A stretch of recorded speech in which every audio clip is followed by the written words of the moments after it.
National investigation agency की team ने बुधवार को 6 राज्य यूपी, एमपी, राजस्थान, दिल्ली, महाराष्ट्र और तमिलनाडु में छापेमारी की। सर्च ऑपरेशन पीएफआई के 12 ठिकानों पर चल रहा है। पीएफआई को पिछले साल आतंकी गतिविधियों में शामिल होने के चलते बैन कर दिया गया था। खबरों के मुताबिक राजस्थान के टोंक, कोटा, गंगापुर में एनआईए की टीम ने देर रात दबिश दी है, कई संदिग्धों को पकड़ा है। केंद्र सरकार ने पिछले साल 27 सितंबर को पीएफआई और उससे जुड़े 8 संगठनों पर 5 साल का बैन लगाया था। गृह मंत्रालय ने इन संगठनों को बैन करने का नोटिफिकेशन जारी किया था। संगठन के खिलाफ टेरर लिंक के सबूत मिले। केंद्र सरकार ने यह एक्शन यूएपीए के तहत लिया है। सरकार ने कहा है कि पीएफआई और उससे जुड़े संगठनों की गतिविधियां देश की सुरक्षा के लिए बड़ा खतरा है।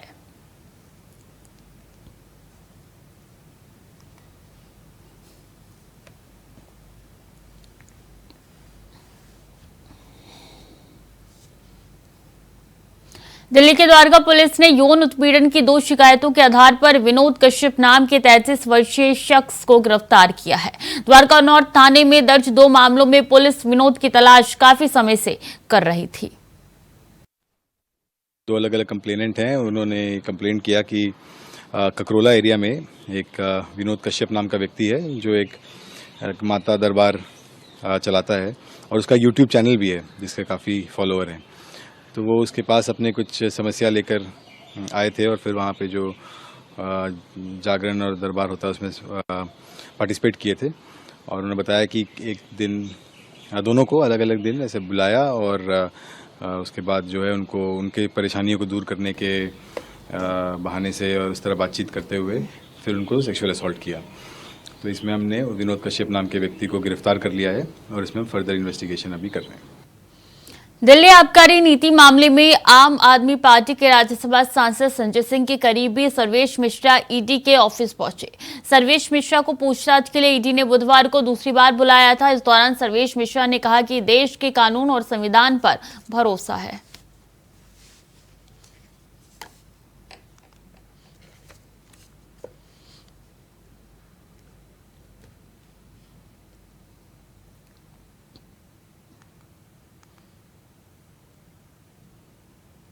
वहीं दिल्ली के सीएम अरविंद केजरीवाल ने पहले मनीष सिसोदिया, फिर संजय सिंह और अब आप विधायक अमानतुल्लाह के खिलाफ दिल्ली वक्फ बोर्ड के कामकाज में वित्तीय हेराफेरी की जांच पर बयान दिया है। उन्होंने क्या कुछ कहा है, आपको सुनवाते हैं।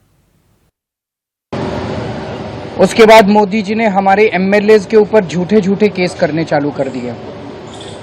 हमारे आम आदमी पार्टी के एमएलएज पे अभी तक 170 से ज्यादा केस कर चुके हैं, 170 से ज्यादा, और उनमें 140 से ज्यादा केसेस में जजमेंट आ चुके हैं, जिसमें सारे जजमेंट मोदी जी के खिलाफ हैं। सारे जजमेंट हमारे पक्ष में आए हैं कि झूठा केस किया गया, हमारे एमएलए के खिलाफ झूठी एफआईआर की गई, झूठी गिरफ्तारी की गई, गलत गिरफ्तारी की गई। उसके बाद इन्होंने पिछले 2 साल से हमारे मंत्रियों को और सीनियर नेताओं को अब गिरफ्तार करना चालू किया। इन्होंने सत्येंद्र जैन को गिरफ्तार किया, इन्होंने मनीष सिसोदिया को गिरफ्तार किया, इन्होंने संजय सिंह को गिरफ्तार किया, इन्होंने कल अमानतुल्लाह खान के यहाँ ईडी की रेड की। मामला चूंकि कोर्ट में है, मैं सब जुडिस है, मैं ज़्यादा नहीं बोलूँगा, लेकिन अगर आपने मनीष सिसोदिया के केस में पिछले हफ्ते सुप्रीम कोर्ट में जो सुनवाई हुई, अगर आपने वो सुनवाई सुनी हो, तो जिस तरह से जज बार बार उनसे एक ही सवाल पूछ रहे थे कि कोई तो सबूत दो, कोई तो सबूत दो। इन लोगों के पास एक भी सबूत नहीं था मनीष सिसोदिया के खिलाफ। तो इसका मतलब सारे के सारे केसेस झूठे किए जा रहे हैं। कल जो अमानतुल्लाह खान के यहाँ रेड हुई, वो भी एक तरह से, जिस तरह से आम आदमी पार्टी को खत्म करने के लिए मोदी जी की पूरी मुहिम है, उसी का एक हिस्सा है। आज तक एक नए पैसे का कहीं कोई हेराफेरी नहीं निकली। मैं नरेंद्र मोदी जी को चैलेंज करता हूं, आप इतनी इंक्वायरी हमारी, बोले बस घोटाला कर दिया केजरीवाल ने, सड़कों का घोटाला कर दिया, बिजली का घोटाला कर दिया, पानी का घोटाला, इतने घोटाले, इतनी जांच करा ली। एक नए पैसे का मैं चैलेंज करता हूं, एक नए पैसे का अगर आपको कहीं कुछ मिला हो, अगर मिला हो तो आपको लगता है मेरे को छोड़ देते मोदी जी, कहीं कुछ नहीं मिला उनको। तो ये सारी की सारी जितनी जांच चल रही है, ये सारी फर्जी जांच है और उनका मकसद वहीं आप विधायक अमानतुल्लाह खान ने अपने ऊपर लगे आरोपों पर क्या कुछ कहा है, आपको सुनवाते हैं। ईडी ने रेड की और मैं आज मुख्यमंत्री से मिला हूं। मैंने सारी उनको बात बताई है कि 12 घंटे तक सारे उन्होंने हमारे मोबाइल ले लिए, हमें अलग बिठा दिया, मेरे पूरे घर को सर्च किया, मेरे बेड को, मेरी अलमीरा को, मेरे कपड़े, हर एक चीज़ उन्होंने देखी, लेकिन मेरे घर में कुछ मिला नहीं उनको। और मेरे घर में पहले भी एक बार एसीबी ने सर्च किया था, तब उनको कुछ नहीं मिला था, और आज सर्च किया, आज भी उनको कुछ नहीं मिला। मेरा एक मोबाइल था, वो मोबाइल लेकर गए, जिसको सीज़ किया गया, सीज़ मेमो मुझे वो देकर गए हैं। और मैंने जब उनसे ये पूछा कि भाई आप किस एफआईआर के तहत आए हैं, तो उन्होंने मुझे ये बताया कि 2016 की कोई दिल्ली वक्फ बोर्ड की एफआईआर है, जब वक्फ बोर्ड भंग किया गया था, और वो तो ऑलरेडी जो है कोर्ट के अंदर है, चार्जशीट उसमें सबमिट हो गई है, और उसमें कहीं करप्शन के चार्जेस नहीं है, कहीं लेन देन की बात नहीं है, उसमें सिर्फ इरेगुलरिटीज़ की बात है कि आपने जो किया वो ड्यू प्रोसेस नहीं था, जबकि उनका कहना भी गलत है। जब आप कोर्ट में चल रहा है तो सारी चीज़ें सामने आ रही हैं, लेकिन अगर ड्यू प्रोसेस कोई चीज़ नहीं हुई है तो वो इरेगुलरिटीज़ हो सकती है, और इलीगलिटी भी नहीं है, लेकिन करप्शन कहाँ से आ गया, पीएमएलए कहाँ से आ गया, उसमें पैसे का लेन देन कहाँ से आ गया, तो उसमें कोई फंडिंग तो हुई नहीं है। वो तो 32 लोग थे, 32 लोगों को 2 महीने के लिए रखा गया था, इन्होंने खुद ही उनको हटा दिया था। 2 महीने की सैलरी गई है तो काम करने की बुनियाद पर गई है। अभी हाईकोर्ट वो लोग चले गए थे तो हाईकोर्ट ने कहा कि भाई इन लोगों ने अगर काम किया है तो इनको पैसे आप देंगे, कैसे रखेंगे कैसे नहीं है तो अलग चीज़ है। आप कह रहे पीएमएलए का मामला नहीं बन रहा। बिहार के मुख्यमंत्री नीतीश कुमार ने जाति जनगणना पर एक बार फिर बोलते हुए कहा है कि हमने देश में सबसे पहले जातिगत जनगणना कराई और जारी की, क्योंकि आज के जमाने में विकास के लिए बहुत जरूरी है। राज्यों में भी इसकी पूरी चर्चा हो रही है, और हम लोगों ने तो जो भी था, अब 9 पार्टियां थी, सबका मीटिंग करके भी सब बात बता दिया गया। और जब हाउस शुरू होगा तो एक एक हाउस में भी पूरा डिटेल, अब सब लोगों को जो भी किया गया है ना, आर्थिक स्थिति का भी, हर एक परिवार का जिसमें सभी जातियों का है, वो सब का उसी समय पूरा का पूरा सब करके और हाउस में भी रख दिया जाएगा। सब एमएल से को भी दे दिया जाएगा, एक एक चीज को जो जानेंगे तो हाउस में हम लोग रखेंगे, तो इसीलिए एक एक चीज को रख देंगे हम लोग, तो सब एक एक काम अरे भाई आप चिंता मत करिए, एक बार सभी पार्टियों के साथ मिल करके हम लोगों ने तय किया, बहुत अच्छा हो गया। इसको सबसे पहले हम हाउस में रखेंगे और उसके बाद आगे क्या करना है, जो कुछ भी करना है सबसे विमर्श करके हम लोग करेंगे। अभी मत कुछ पूछिए हमसे। केंद्रीय मंत्री अनुराग ठाकुर ने जनता को संबोधित किया है। अनुराग ठाकुर ने केटीवी भारत है हम एनिमेशन सीरीज को लॉन्च करते हुए संबोधित किया है। इस दौरान उनका कहना है कि लोगों को कहां से पता चले कि देश में क्या हुआ है, ये एक अनोखी कोशिश है कि इसे 12 भारतीय भाषा और 7 अंतर्राष्ट्रीय भाषाओं में बनाया गया है, ताकि देश ही नहीं बल्कि दुनिया को भी गुमनाम नायकों के बारे में पता चले। जैसा कि नाम से ही विदित है, भारत और भारतीय के ताने बाने में बुनी इस एनिमेटेड सीरीज में हमारे देश का गौरवगान और हमारे नायकों की पर अभिमान की छाप है। इस एनिमेटेड सीरीज के माध्यम से हम भारत की समृद्ध संस्कृति, इतिहास और उन नायकों के जीवन पर और उनकी उपलब्धियों पर एक ऐसा प्रकाश डालने का प्रयास कर रहे हैं जो शायद आज से पहले कभी नहीं हुआ। और सबसे बड़ी बात है मंजाल जी, इसमें 30% पात्र जो हैं वो महिलाएं हैं। आज भारत में महिलाओं के लिए जो 33% आरक्षण पार्लियामेंट और असेंबलीज में नरेंद्र मोदी जी ने दिया है, ताकि एक चुने हुए प्रतिनिधि के रूप में वो अपनी सेवाएं दे सके, मैं कहता हूं इस भारत की महान भूमि में भारत की बेटियों ने तब से अपना योगदान दिया जब से हम स्वतंत्रता के लिए अपनी लड़ाई लड़ रहे थे। उसमें भी और इस सीरीज में भी 30% महिलाओं को स्थान दिया गया, ऐसे नायकों को जिन्होंने बहुत बड़ा योगदान अपना दिया।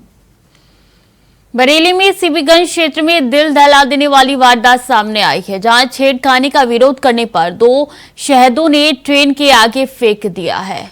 बता दें कि कोचिंग से घर लौट समय छात्रा के साथ घटना हुई है, जिसमें छात्रा की एक हाथ और दोनों पैर कट चुके हैं, कई हड्डियां भी टूट गई है। तो वहीं छात्रा को अस्पताल में भर्ती करा दिया गया है। पुलिस शहदों की तलाश में जुट गई है। बताया जा रहा है कि सीएम छात्रा के साथ घटना पर सख्त दिखाई दे रही है और कार्रवाई के निर्देश भी दिए हैं। फिलहाल प्रभारी निरीक्षक हल्का दरोगा और बीट सिपाही को सस्पेंड कर दिया गया है और छात्रा के उपचार की व्यवस्था और 5 लाख राहत राशि तत्काल दिए जाने के निर्देश दिए हैं।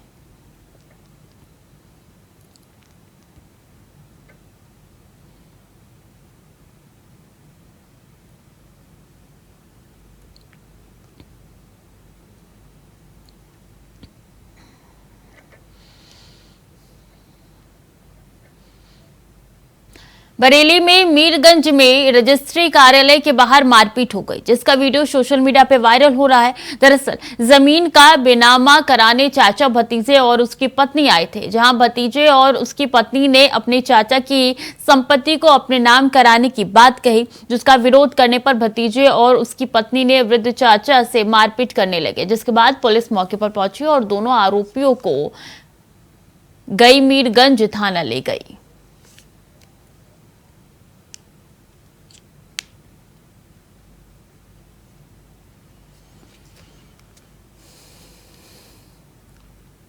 रायबरेली में तेज रफ्तार डीसीएम गाड़ी ने 2 महिलाओं को कुचल दिया है, जिनमें से दोनों महिलाओं की मौके पर ही मौत हो गई, जिसके बाद डीसीएम चालक मौके से फरार हो गया। वहीं सूचना मिलते ही पुलिस मौके पर पहुंची और शव को कब्जे में लेकर पोस्टमार्टम के लिए भेज दिया। घटना लालगंज कोतवाली क्षेत्र के सेंसबी मोड़ का है।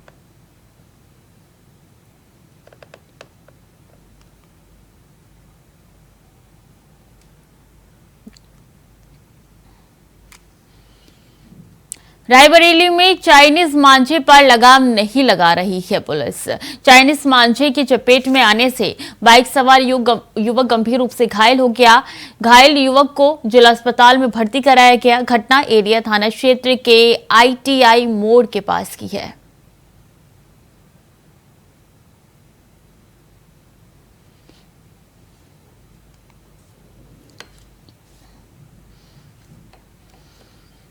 और पीलीभीत के दिउरिया क्षेत्र में करंट लगने से युवक की मौत हो गई, जिसका शव खेत से बरामद हुआ है। सूचना मिलते ही पुलिस मौके पर पहुंची और शव को कब्जे में लेकर पोस्टमार्टम के लिए भेजा है। बता दें कि 35 साल का अमरपाल भट्टे पर काम करता था। घटना की खबर मिलने से परिवारजनों में शोक की लहर है।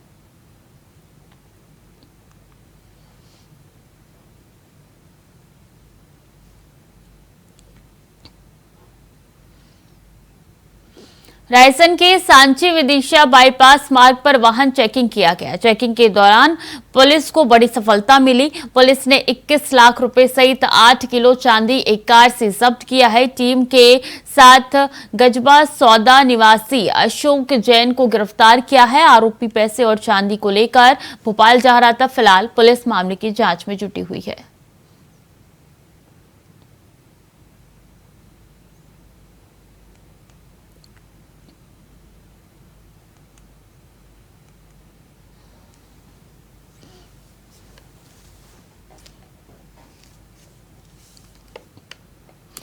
सिद्धार्थनगर से एक वीडियो सोशल मीडिया पे वायरल हो रहा है। बता दें कि वीडियो में प्रोबेशन विभाग ने उर्दू अनुवादक सहायक तनवीर अहमद घूसखोरी के रुपए लेते दिखाई दे रहा है। तो वहीं घूस में ली 500 रुपए की गड्डी गिनते साफ साफ नजर आ रहे हैं। बता दें कि प्रोबेशन विभाग के अधिकारी ने कुछ भी बोलने से मना कर दिया है।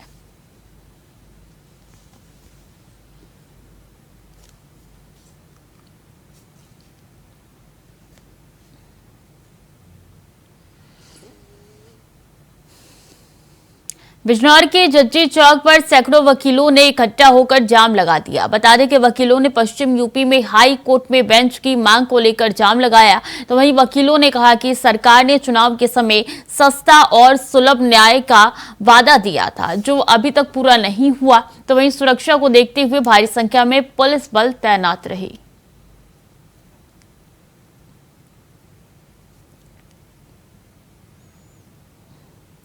बता दें कि मुरादाबाद के कोतवाली इलाके में हुई हत्या का पुलिस ने खुलासा किया। बता दें कि मकान के रास्ते के विवाद के चलते हत्या की गई, जिसके पुलिस ने 24 घंटे में हत्या करने वाले आरोपी को गिरफ्तार कर लिया। जानकारी के मुताबिक हत्यारा और मृतक आपस में रिश्तेदार है, तो वहीं हत्यारे के रिश्तेदार ने 2 दिन पहले जान से मारने की धमकी दी थी, जिसके बाद पुलिस ने मृतक का पोस्टमार्टम करते हुए कार्रवाई को अंजाम दिया।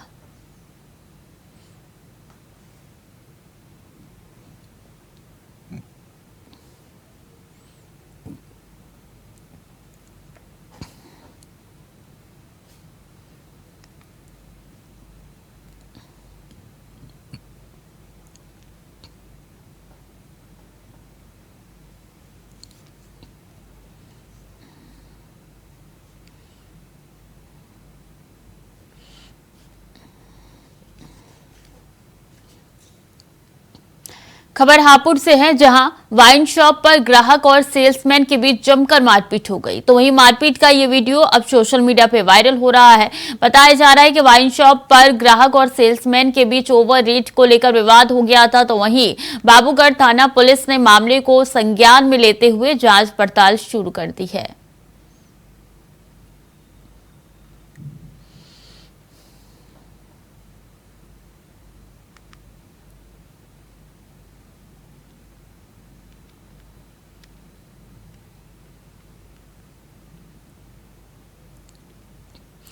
राजस्थान में आदर्श आचार संहिता लगने के साथ ही राजनीतिक दल चुनाव की तैयारियों में जुट गए हैं। हालांकि अभी दोनों ही प्रमुख दलों भाजपा और कांग्रेस की ओर से विधानसभा चुनाव में टिकटों का आवंटन नहीं किया गया। फिर भी दोनों पार्टी में आरोप और प्रत्यारोप का दौर शुरू कर दिया गया है। तो वही भाजपा विधायक और चित्तौड़गढ़ के प्रबल दावेदार चंद्रभान सिंह आक्या ने कांग्रेस के पूर्व विधायक और राज्य मंत्री के दर्जा प्राप्त सुरेंद्र सिंह जाड़ावत पर गंभीर आरोप लगाए हैं।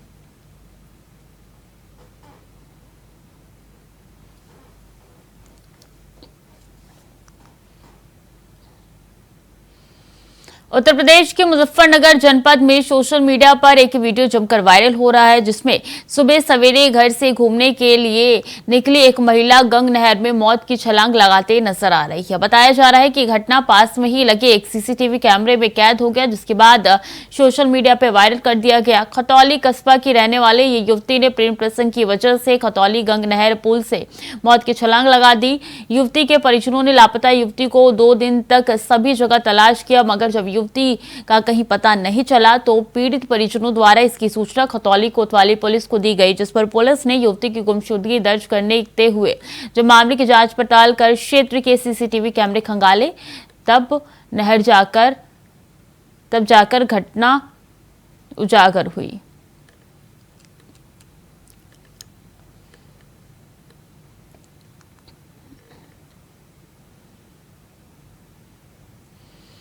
मुरादाबाद के थाना सिविल लाइन क्षेत्र स्थित जिला अस्पताल के आवासीय बिल्डिंग में रहने वाली एक स्टाफ नर्स ने एक पुलिस कर्मी द्वारा नहाते हुए चोरी से उसका वीडियो बनाने का आरोप लगाते हुए हड़कंप मचा दिया। स्टाफ नर्स ने सिविल लाइन पुलिस में शिकायत दर्ज कराई है और आरोपी पुलिस कर्मी को निलंबित किया जा रहा है। दरअसल घटना मंगलवार सुबह उस समय की बताई जा रही है जब जिला अस्पताल के नर्सिंग मेस हॉस्टल में रहने वाली एक स्टाफ नर्स ने हंगामा करते हुए अन्य लोगों को मौके पर जमा कर लिया।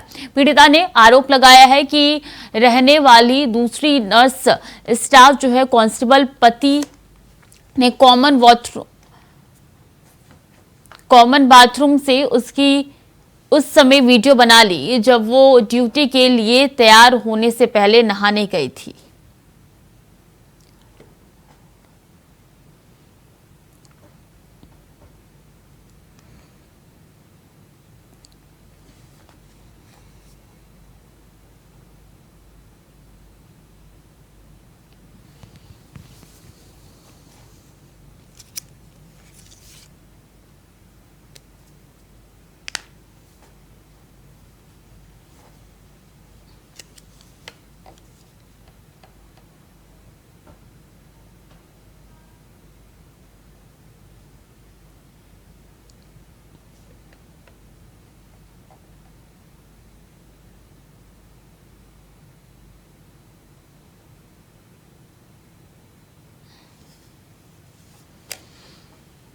तो स्टाफ नर्स ने आरोप लगाया है और ऐसे में बता दें कि इस वक्त हॉस्टल में हड़कंप मचा हुआ है और कोशिश यही की जा रही है कि जांच जल्द से जल्द शुरू किया जाए।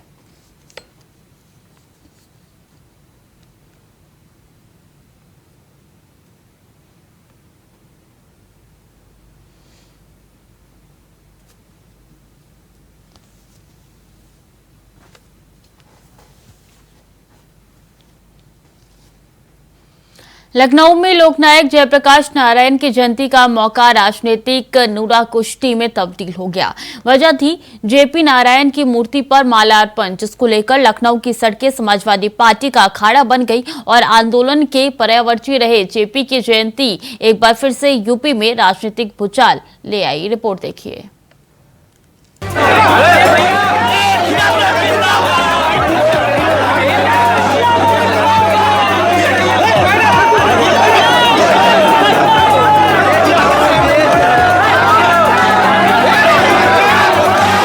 फीट ऊंचा गेट, गेट के उस पार अखिलेश और अखिलेश के सामने लोकनायक जयप्रकाश नारायण की मूर्ति। और फिर वो हुआ जिसकी उम्मीद शायद सपाइयों ने भी नहीं की थी।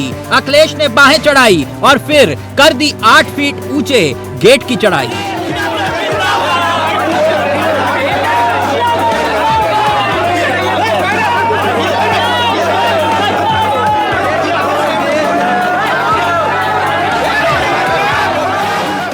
जी, दिन बुधवार था, सियासी पारा आसमान पर था, मौका था लोक नारायण जयप्रकाश नारायण की जयंती का। ऐसे में अखिलेश भी फुल फॉर्म में थे, जमकर बवाल हुआ, सपाई नाराज हुए। मीडिया के कैमरों के बीच अखिलेश ने चुनौती स्वीकार की और गेट को फांद दिया।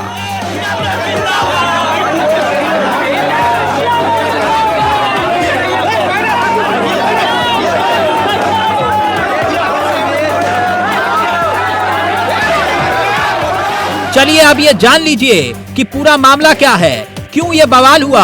दरअसल लोक नारायण जयप्रकाश नारायण की जयंती का मौका था। ऐसे में अखिलेश यादव को जेपी नारायण इंटरनेशनल सेंटर में माल्यार्पण करना था। एलडीए ने अनुमति नहीं दी, गेट पर ताला जड़ा था, लिहाजा अखिलेश यादव 8 फीट ऊंचा गेट फांदकर अंदर घुस गए और खबरें हैं कि उनके खिलाफ अब एफआईआर भी दर्ज हो सकती है।